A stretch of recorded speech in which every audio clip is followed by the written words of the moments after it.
मित्रों, एक राजा बड़े दिनों से पुत्र की प्राप्ति के लिए आश लगाए बैठे थे, लेकिन पुत्र नहीं हुआ। उनके सलाहकारों ने तांत्रिकों से सहयोग लेने के लिए कहा। सुझाव मिला कि किसी बच्चे की बलि दे दी जाए तो पुत्र प्राप्ति हो जाएगी। राजा ने राज्य में ढिंढोरा पिटवाया कि जो अपना बच्चा देगा उसे बहुत सारा धन दिया जाएगा। एक परिवार में कई बच्चे थे, गरीबी भी थी। एक ऐसा बच्चा भी था जो ईश्वर पर आस्था रखता था तथा संतों के सत्संग में अधिक समय देता था। परिवार को लगा कि इसे राजा को दे दिया जाए, क्योंकि ये कुछ काम भी नहीं करता, हमारे किसी काम का भी नहीं है। इसे देने पर राजा प्रसन्न होकर बहुत सारा धन देगा। ऐसा ही किया गया। बच्चा राजा को दे दिया गया।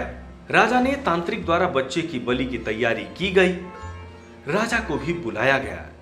बच्चे से पूछा गया कि तुम्हारी आखिरी इच्छा क्या है। बच्चे ने कहा, मेरे लिए रेत मंगा दिया जाए। रेत आ गया। बच्चे ने रेत से 4 ढेर बनाए। एक एक करके 3 रेत के ढेरों को तोड़ दिया और चौथे के सामने हाथ जोड़कर बैठ गया। उसने कहा कि अब जो करना है करे। ये सब देखकर तांत्रिक डर गया। उन्होंने पूछा कि ये तुमने क्या किया है, पहले ये बताओ।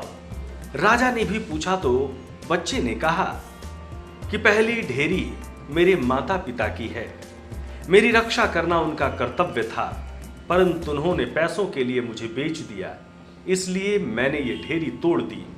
दूसरी मेरे सगे संबंधियों की है, उन्होंने भी मेरे माता पिता को नहीं समझाया। तीसरी आपकी है, राजा, क्योंकि राज्य की प्रजा की रक्षा करना राजा का ही धर्म होता है। परंतु राजा मेरी बलि देना चाह रहा है, तो ये ढेरी भी मैंने तोड़ दी। अब सिर्फ परम पिता परमात्मा पर ही मुझे भरोसा है, इसलिए ये एक ढेरी मैंने छोड़ दी है। राजा ने सोचा कि पता नहीं बच्चे की बलि देने के पश्चात भी पुत्र प्राप्त होगा या नहीं, तो क्यों ना इस बच्चे को ही अपना पुत्र बना ले। इतना समझदार और ईश्वर भक्त बच्चा है, इससे अच्छा बच्चा और कहां मिलेगा। राजा ने उस बच्चे को अपना पुत्र बना लिया और राजकुमार घोषित कर दिया। मित्रों, जो ईश्वर और अपने प्रभु पर विश्वास करते हैं, उनका बाल भी बांका नहीं होता। हर मुश्किल में एक का ही जो आसरा लेते हैं, उनका कहीं से किसी भी प्रकार का अहित नहीं होता। धन्य है प्रभु और धन्य है आपकी लीला।